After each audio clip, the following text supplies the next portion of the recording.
Dr. Andreas Keller was what every small German town dreamed of having, a dedicated, respectful, and seemingly incorruptible doctor. In the quiet town of Oberin, located in the heart of Bavaria, his medical clinic at Hauptstrasse 47 was more than just a doctor's office. It was a symbol of trust and security for its 4,200 inhabitants. At 52, Andreas had the kind of appearance that inspired immediate confidence: perfectly combed gray hair, gold-rimmed glasses framing piercing blue eyes, and always dressed in an immaculate white coat over impeccably tailored dark suits. His hands, always clean and well-groomed, seemed made for healing. His deep, measured voice conveyed the authority of someone who had studied medicine at the prestigious University of Munich and had returned to his hometown to serve the community, as he himself used to say. The clinic ran like clockwork. Ingrid Fischer, his receptionist for 15 years, knew every patient by name. The walls were decorated with diplomas, certificates, and photos of Dr. Keller at medical conferences around the world. A bookcase displayed tennis trophies from the local club, and a photo of him alongside the mayor during the inauguration of the new medical center in 2018. "Dr. Keller has always been special," murmured a woman named Mrs. Sieglinde. Note assuming 67 was a typo for a name like Sieglinde or a sentence fragment, as she waited in the pastel-colored waiting room. "When my husband had his heart attack, he was the one who saved us. He personally drove to our house at 2 in the morning in the snow. There are no doctors like that anymore." That was the unanimous opinion in Oberin. Dr. Andreas Keller was not just a doctor. He was a pillar of the community. He was an active member of the local Catholic Church, a sponsor of the youth soccer team, an organizer of annual vaccination campaigns, and a volunteer at the local drug rehabilitation clinic. His wife, Margaret Keller, a retired elementary school teacher, completed the image of the perfect couple. Married for 28 years with no children, they were fully dedicated to the well-being of the community. Andreas's Sundays followed a sacred ritual: 9 a.m. Mass at St. Joseph Kirche, where he always occupied the third pew on the right. Lunch at Gasthaus, note, corrected Gasthuepost to Gasthaus, a common German word for a traditional inn restaurant with other local professionals, and an afternoon devoted to tending the garden of his Victorian home on Bergstrasse, the most elegant street in town. But there was something that set Dr. Keller apart from other doctors. His unofficial specialization in delicate female cases. Patients from neighboring towns specifically sought his services when they needed discretion: gynecological problems, fertility issues, postpartum depression. Andreas had become the trusted doctor for women who preferred not to expose their vulnerabilities in larger clinics in nearby cities. "He understands women in a unique way," commented Frau Richter, a local pharmacist. "Always very respectful, never embarrassing. My daughters only consult with him." His schedule was always full, especially on Tuesdays and Thursdays when he saw only female patients. The doctor's office had a discreet side entrance for special cases, allowing for greater privacy. A private room with more cozy decor than the rest of the clinic was reserved for more sensitive consultations. "Trust is fundamental in medicine," Andreas used to explain to colleagues at conferences.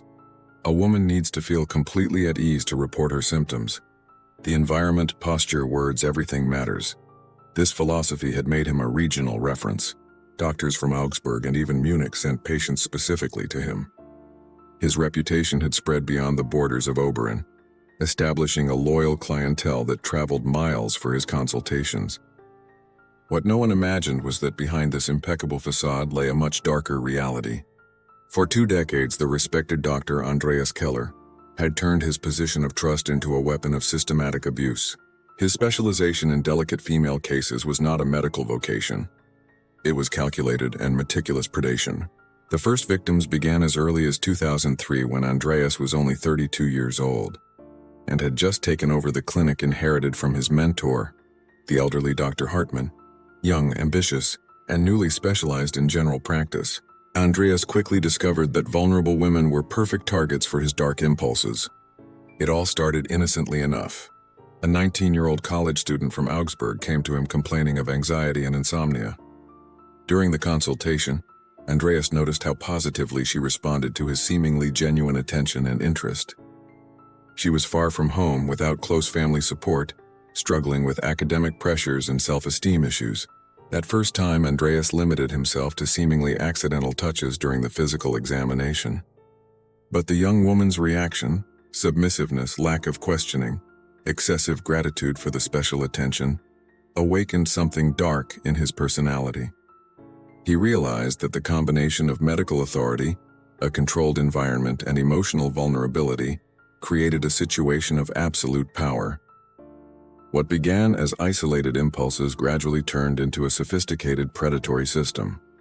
Dr. Andreas Keller's method was disturbingly sophisticated. Over the course of 20 years, he had perfected a virtually undetectable system of predation, taking advantage of his victim's specific vulnerabilities and the trust inherent in the doctor-patient relationship. It all started at the reception desk. Ingrid Fisher, his receptionist, had been unconsciously trained to identify potential targets. Women who arrived nervous, especially those from out of town, who spoke softly when explaining their symptoms or who mentioned intimate problems, were automatically scheduled for Dr. Keller's special hours. "I prefer to see these cases at the end of the day," Andreas explained to Ingrid. "That way, patients have more privacy, less traffic in the clinic." What he didn't mention was that these appointments, always after 5 p.m., ensured that they were completely alone in the building. The victims' profiles followed a meticulous pattern. Young women between the ages of 18 and 35, often from small neighboring towns with a history of anxiety or depression, often facing marital or family problems. University students from Augsburg were preferred targets. Young, far from home, reluctant to involve their families in intimate matters. The initial consultation always proceeded in an absolutely professional manner. Andreas devoted excessive time to conversation, showing genuine interest in the patient's problems. He asked about her personal life, relationships, family history, information he would later use for systematic psychological manipulation. "Dr. Keller really listens to me," commented Clara Hoffman, 24, a pedagogy student after her first consultation. "Other doctors barely look me in the face. He understands that my problems go beyond physical symptoms." This impression was not accidental. Andreas had studied behavioral psychology techniques, taken courses on humanized medicine, and developed an arsenal of phrases and gestures calculated to quickly build trust. Every word, every gesture, every facial expression was carefully planned. The manipulation process worked in precise stages. First, Andreas identified specific insecurities in the patient through seemingly innocent questions. Problems with self-image, relationship difficulties, professional or family issues. Each vulnerability was mentally cataloged and later exploited. "I see many young women like you," he would say, thoughtfully adjusting his glasses during the second consultation. The pressure of modern society, unrealistic expectations of how we should be.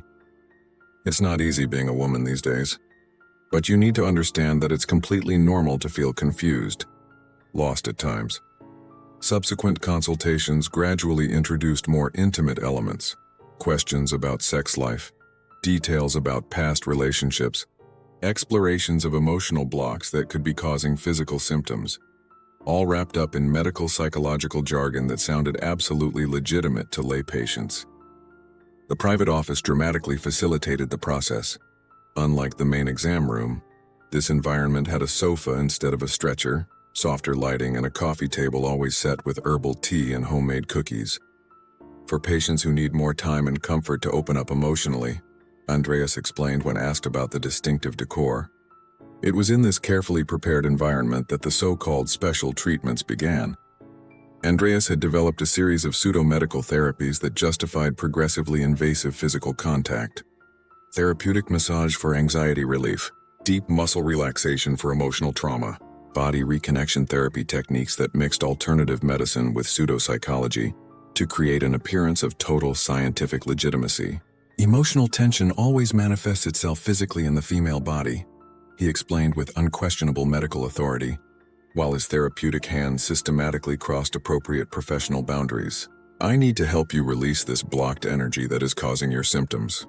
It may be uncomfortable at first, but it is absolutely necessary for your complete healing." Many patients, especially those with a history of previous trauma or low self-esteem, accepted these explanations without question. Medical authority combined with a controlled environment and prior psychological manipulation created a situation where Questioning the treatment seemed not only irrational but potentially detrimental to one's own recovery. The system also included sophisticated methods to ensure the victim's silence. Andreas meticulously documented the patient's intimate confessions during initial consultations. Information about extramarital affairs, serious family problems, embarrassing financial issues. Everything was recorded as clinically relevant medical history in files that only he could access. "Remember," he would say at the end of more invasive sessions, assuming a paternal and protective tone, "therapies like this are still very controversial in traditional medicine. Other doctors may not understand my innovative methods. It is extremely important to maintain complete confidentiality about our treatment, both for professional ethical reasons and to protect your personal privacy." For patients who showed reluctance or questioned the procedures, Andreas employed refined techniques of medical psychological manipulation. "Your natural resistance to treatment indicates that the trauma is deeper and more complex than we initially imagined," he would explain. "When someone felt uncomfortable, this defensive reaction is completely expected and normal. In fact, it means we are on the right therapeutic path." Most disturbing was his ability to completely normalize the abuse through authoritative medical language. Each violation was systematically recontextualized as a necessary and scientific therapeutic procedure. Each protest by the victim was clinically reinterpreted as natural and expected resistance to the emotional healing process. For 2 decades, this system functioned with terrifying efficiency. Sarah Weber was 29 when the memories began to emerge like fragments of a forgotten nightmare. With a degree in psychology from the University of Hamburg, she had returned to the Bavaria region to work as a trauma therapist. Ironically, it was her own mandatory therapeutic process that unearthed memories that had remained buried for 8 long years. In 2015, at the age of 21, Sarah was a typical college student. She was in her 3rd semester of economics in Augsburg, lived in a noisy student dorm, and faced the normal challenges of transitioning to adulthood. But there was something that tormented her deeply: recurring episodes of severe anxiety, especially related to any form of intimate physical contact. "I always thought it was just extreme shyness," Sarah would explain years later, fighting back tears. "My family is traditionally conservative. We never talked openly about sexuality. I thought my difficulty with intimacy was completely normal for someone of my upbringing." The panic attacks intensified dramatically during that fall semester. Sarah often woke up sweating with violent tachycardia, unable to identify specific triggers for this inexplicable terror. Her academic concentration was severely impaired, affecting her grades. Romantic relationships became completely impossible. Any attempt at physical closeness triggered automatic reactions of flight or total emotional shutdown. Concerned about her deteriorating psychological state, Sarah decided to seek professional medical help.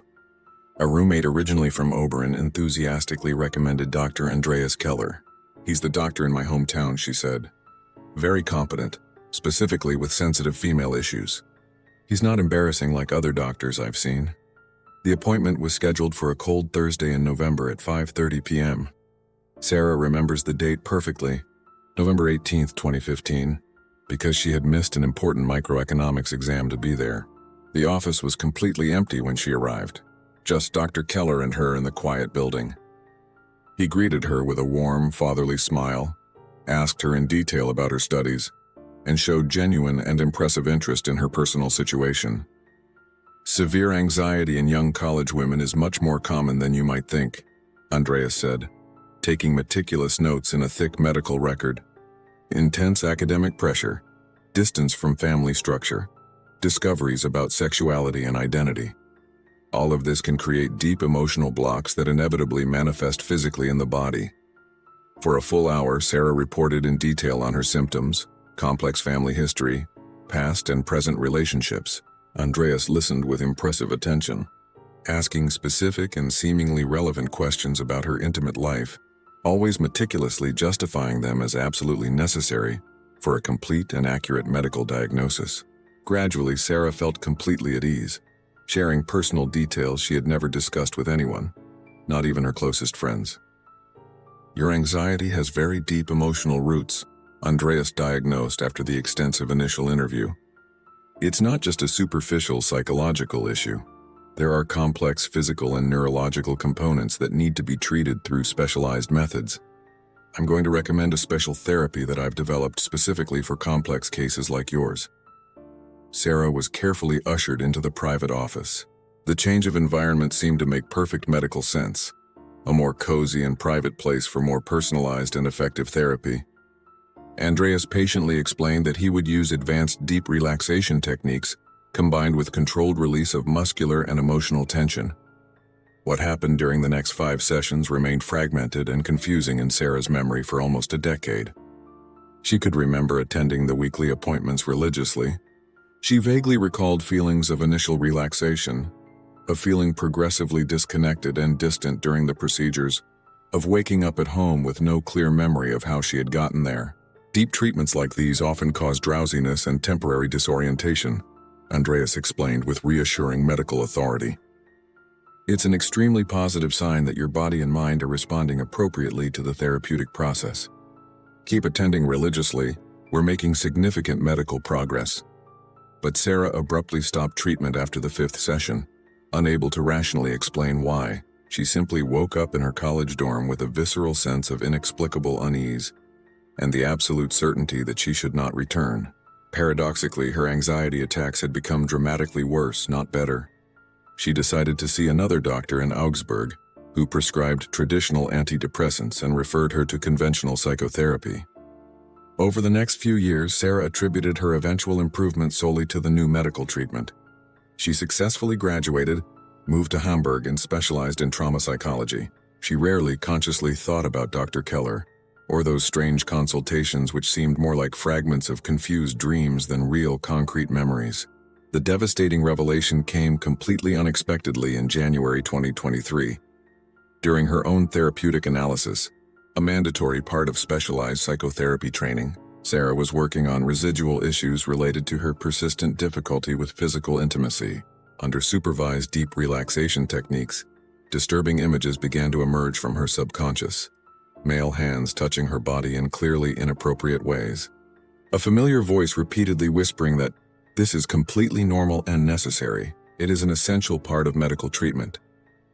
Initially, my rational mind categorically rejected these images, Sarah later reported. I thought I was unconsciously creating false memories, that my academic training in psychology was somehow contaminating my own personal therapeutic process. But the memories became progressively clearer, more detailed and disturbingly consistent. Sarah began to recall the sedation, not drug-induced but hypnotic and psychological. Andreas used refined trance induction techniques during therapeutic relaxations, leaving her conscious but deeply dissociated, completely unable to react appropriately or form coherent memories of the events. The moment of absolute and terrifying certainty came when Sarah found Dr. Keller's yellowed business card while organizing old stored documents. Just seeing his printed name and familiar address triggered a violent and uncontrollable physical reaction. Intense nausea, tachycardia, tremors, cold sweat. Trauma has its own bodily memory, she later explained with painful professional knowledge. Even when our consciousness deliberately suppresses traumatic events for psychological survival, the body keeps indelible records. My automatic reaction to seeing that card was definitive. Confirmation that something terrible had indeed happened.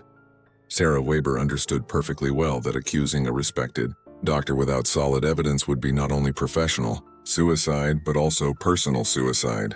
As a psychologist specializing in trauma, she was intimately familiar with the legal complexity surrounding recovered memories and victim testimony. She decided to conduct a meticulous and absolutely silent investigation before considering any official action. Her first strategic step was to create a completely fake online identity. Using the name Lisa Miller and generic photos of a young blonde woman, she created carefully crafted profiles on social networks and student forums in the Bavaria region. The goal was to systematically map out other possible victims without prematurely exposing her own suspicions or alerting Andreas to the ongoing investigation. I am urgently looking for recommendations for competent gynecologists in Oberin and the surrounding area, she strategically posted on the official forum of the University of Augsburg. Very delicate and personal issues. I need someone who is really discreet and understanding of intimate female problems. The responses came surprisingly quickly. In less than 48 hours, Sarah had received 12 private messages specifically mentioning Dr. Andreas Keller. But it was the disturbing pattern of these recommendations that immediately confirmed her worst suspicions. Strangely similar language among different users, generic praise about exceptional understanding and absolute professional discretion, but curiously no specific mention of types of treatments received or concrete medical results. Sarah systematically deepened her investigation by creating lengthy individual conversations with these recommending users. She developed a subtle psychological questionnaire, carefully disguised as academic research on women's medical experiences in the region. She asked seemingly innocent questions about specific types of treatment, average consultation duration, exact location of the office, and general impressions of the medical methodology used. The results were absolutely terrifying.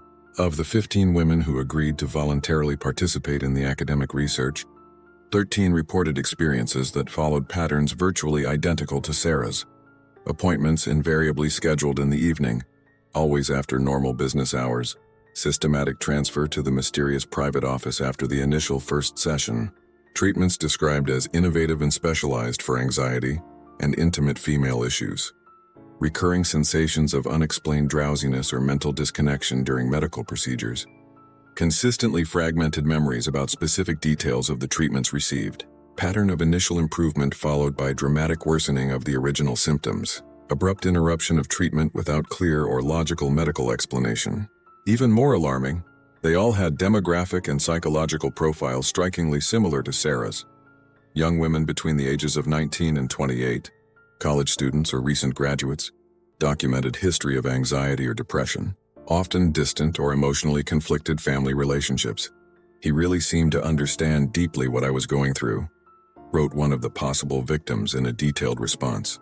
But after each appointment, I felt strangely confused and disoriented, as if I had lost pieces of time. I could never rationally explain what exactly happened during those sessions in the private office. Sarah decided to take the next risky step: direct in-person investigation.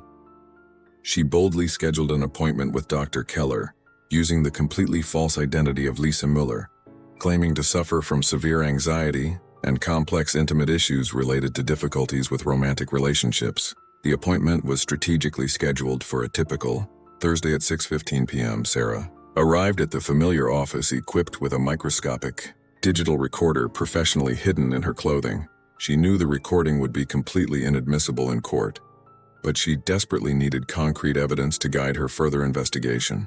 The meeting devastatingly confirmed her worst suspicions and fears. Andreas maintained exactly the same behavioral patterns and methods he had used 8 years earlier: excessive and inappropriate interest in intimate personal details, invasive questioning about her detailed sex life, seductive promises of highly specialized treatments for her specific problems. I can clearly see that you are experiencing emotional blocks typical of intelligent and overly sensitive women, Andreas said, using phrases almost word for word identical to those he had used with Sarah years earlier. I have very specific and effective treatments for cases exactly like yours. These are innovative methods that I have personally developed over many years of intensive work with young college women. Sarah feigned convincing interest and managed to be led into the infamous private office. The room remained exactly as she remembered it, with terrifying clarity. A comfortable sofa in place of a traditional medical couch, deliberately soft and relaxing lighting, a carefully therapeutic atmosphere. Andreas began to explain patiently about deep relaxation and release of emotional tensions through controlled and therapeutic physical contact. At the psychologically crucial moment when Andreas began to physically approach her with clearly inappropriate intentions, Sarah claimed sudden and convincing discomfort and managed to quickly leave the office. She had collected enough behavioral evidence to definitively confirm that he maintained exactly the same systematic predatory methods. But Sarah knew she needed much more than circumstantial evidence.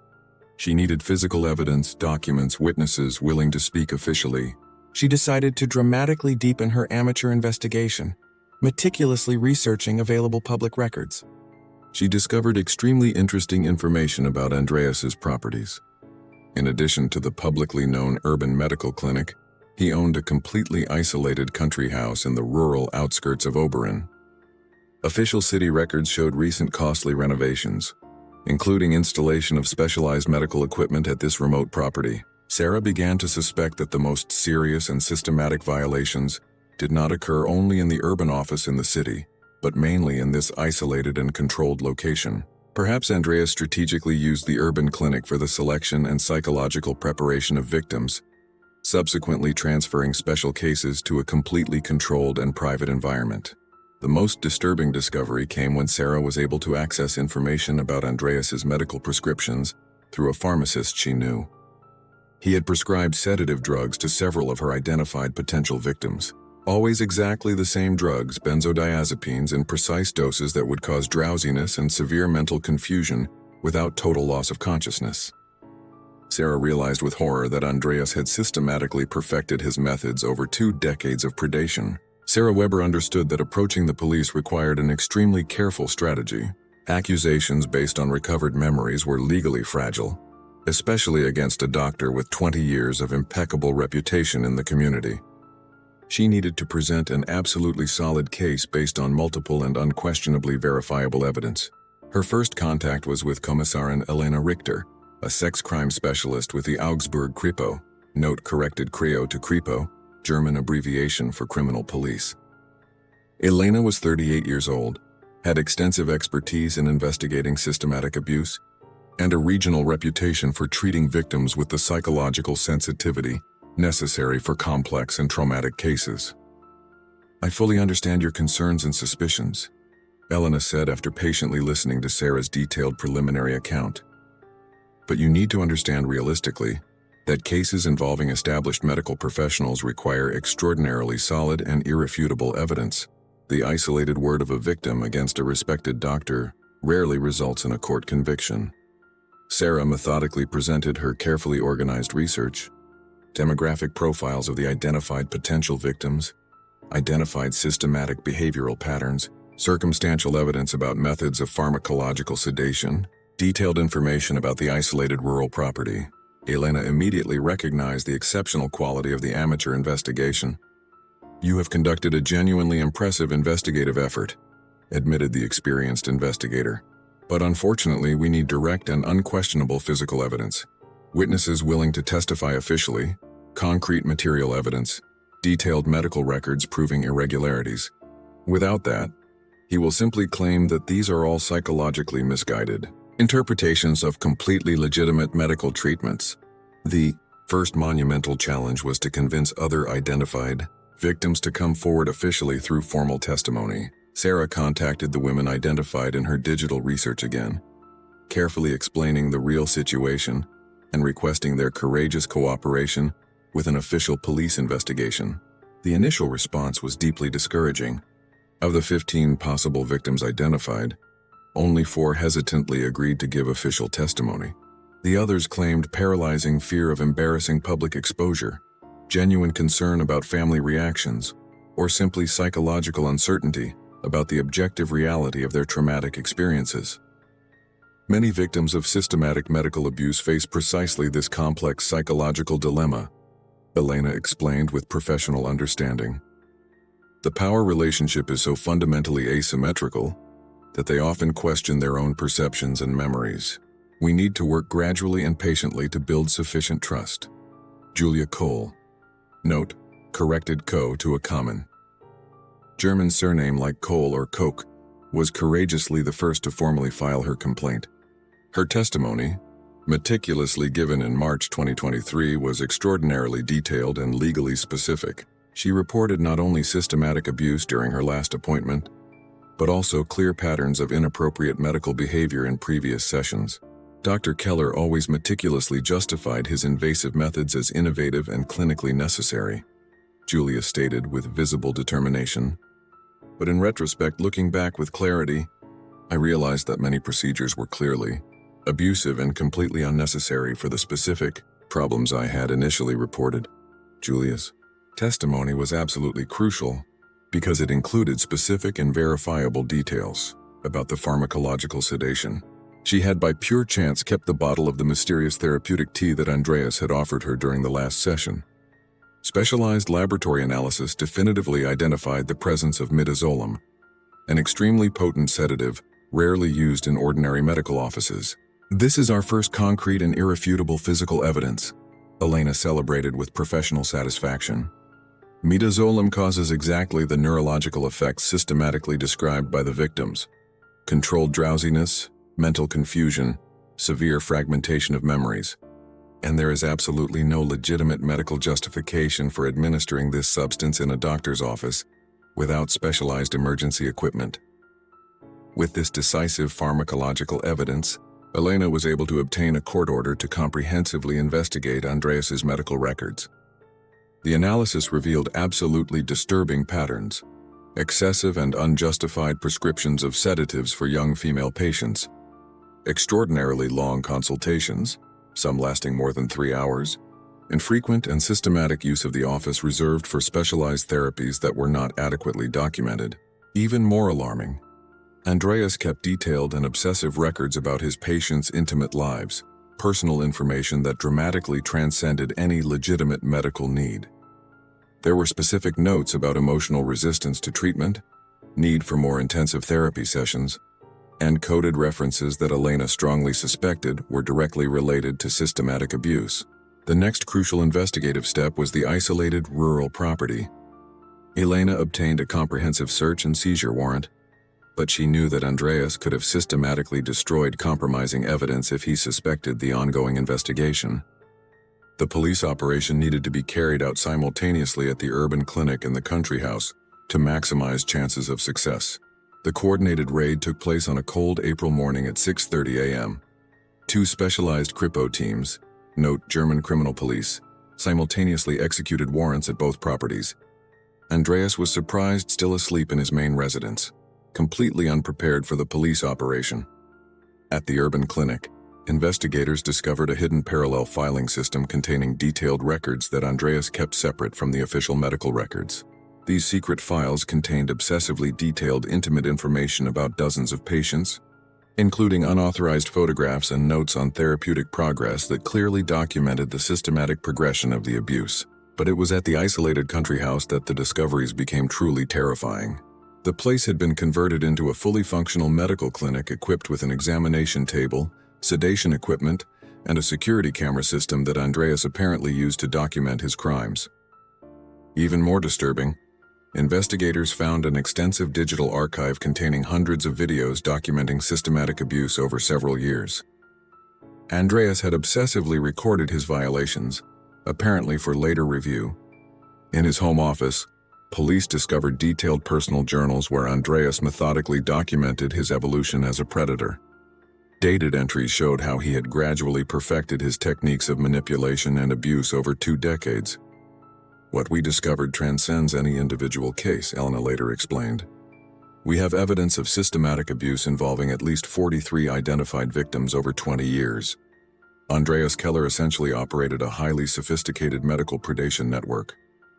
Andreas's arrest caused an emotional earthquake in Oberin. The man who for decades had represented medical trust and respectability was exposed as a calculating and systematic predator. Sarah had achieved the impossible, turning fragmented memories into concrete justice. Dr. Andreas Keller's trial began in September 2023, becoming the most shocking criminal case in Bavarian judicial history. The Augsburg Regional Court had to move the hearings to the largest available hall due to unprecedented public interest. Journalists from all over Germany meticulously covered every detail of the trial, which exposed 2 decades of systematic medical predation. Andreas appeared in court drastically transformed. The man who for years had projected medical authority and respectability now appeared frail and desperate. His gray hair was unkempt, his thin face showed signs of psychological exhaustion, and his hands trembled visibly during the hearings. His fall from social grace was as dramatic as his rise had been carefully constructed. The prosecution, led by experienced Staatsanwältin, note German for state prosecutor, Barbara Hoffmann, presented devastating evidence that systematically documented the crimes. The videos discovered in the country house were shown in closed sessions to the jurors, causing deep emotional impact even on experienced legal professionals. The defendant is not a doctor who made professional mistakes, Hoffman declared during her opening statement. He is a calculating predator who systematically used his position of trust to abuse dozens of vulnerable women over a period of 20 years. His victims sought healing and found systematic violation. During 3 intense weeks of trial, 41 victims courageously testified. Many had found the strength to speak out only after Andreas's arrest and the public revelation of his crimes. Sarah Weber was the first to testify, recounting in detail how she recovered her memories and conducted the investigation that exposed the truth. For 8 years, I lived believing that my anxiety was the result of personal weakness, Sarah told the packed courtroom. Discovering that it was the result of systematic abuse was both devastating and liberating. I hope that our courage will inspire other victims to recognize that they are not alone. The most powerful testimony came from Petra Mueller, now 35, who had been abused by Andreas when she was only 19. He convinced me that my resistance to treatment indicated deep trauma, she said through tears. I spent years believing that I was psychologically ill, when in reality it was he who was systematically destroying me. Andreas's defense, led by attorney Franz Weber, attempted to argue that the treatments were alternative medical methods misunderstood by traditional justice. They claimed that Andreas was a pioneer in innovative therapies that had been misinterpreted as abuse due to prejudices against unconventional medicine. This defense strategy collapsed completely when independent medical experts analyzed the methods used by Andreas. Dr. Klaus Richter, a specialist in medical ethics at the University of Munich, testified categorically, "There is no scientific basis whatsoever for the procedures described. Any competent medical professional would immediately recognize that this was sexual abuse disguised as medical treatment." The most dramatic moment of the trial came when Andreas finally testified himself. After weeks of silence, he attempted to justify his actions with increasingly desperate and contradictory, pseudo-scientific explanations. "My job was to help women whom traditional medicine had abandoned," he declared in a trembling voice. "I developed therapeutic methods that transcended conventional limitations. If some patients misinterpreted my dedication," Prosecutor Hoffman interrupted relentlessly, "Dr. Keller, how do you explain the video recordings where you clearly abuse sedated and unconscious patients? What innovative therapy justifies this?" Andreas was unable to respond coherently, confirming his absolute guilt to the court. On October 15, 2023, the verdict was unanimous, guilty on 43 counts of sexual abuse, illegal administration of controlled substances, and systematic violation of medical trust. The sentence was exemplary: 25 years in prison with no possibility of parole before 15 years served. Dr. Andreas Keller represented everything our society values in the medical profession, Presiding Judge Matthias Braun stated during sentencing. He used that sacred trust to perpetrate heinous crimes against vulnerable women. This sentence reflects not only individual punishment, but a social commitment to protect patients from predators who exploit medical authority. The impact on Oberin was seismic and lasting. The small town that for decades had revered Andreas as a symbol of medical excellence faced a profound existential crisis. Many residents expressed feelings of collective guilt for failing to recognize signs of abuse that in retrospect seemed obvious. "How could we have been so blind?" asked Frau Weber. Note, corrected Frau Weber, the same elderly woman who years earlier had praised Andreas effusively. "So many young women sought help and found violation. We failed to protect them when we blindly trusted him." The medical clinic was permanently closed and turned into a memorial for the victims. The city established a psychological support fund for survivors and implemented strict medical supervision protocols to prevent similar cases. Sarah Weber emerged as a national symbol of courage and determination. Her decision to investigate traumatic memories and expose a systematic predator inspired significant reforms in the German medical system. New protocols require the presence of nurses during intimate consultations, security cameras in offices, and strict supervision of sedative prescriptions. The Andreas Keller case demonstrates how predators can systematically exploit positions of trust, explained Health Minister Sabine Fischer during a national press conference. "We will implement structural changes to ensure that doctors never operate without adequate supervision when treating vulnerable patients." And in January 2024, Sarah published the book Recovered Memories: How I Exposed 20 Years of Medical Abuse, which became a national bestseller and inspired victims across Europe to report similar abuses. Part of the royalties went to psychological support for survivors of medical trauma. My greatest achievement was not obtaining personal justice, Sarah wrote in the book's conclusion. It was turning individual trauma into social change. Every woman who finds the courage to speak out, every medical protocol reformed, every predator exposed, that represents the true meaning of our struggle. The legacy of the Andreas Keller case transcended individual criminal justice. It became a catalyst for systemic change in German medicine, creating structural protections that will shield future generations of vulnerable patients. Andreas Keller remains imprisoned, isolated, and despised. His victims have finally found their voice in justice. The truth eventually always emerges, especially when courageous women refuse to remain silent.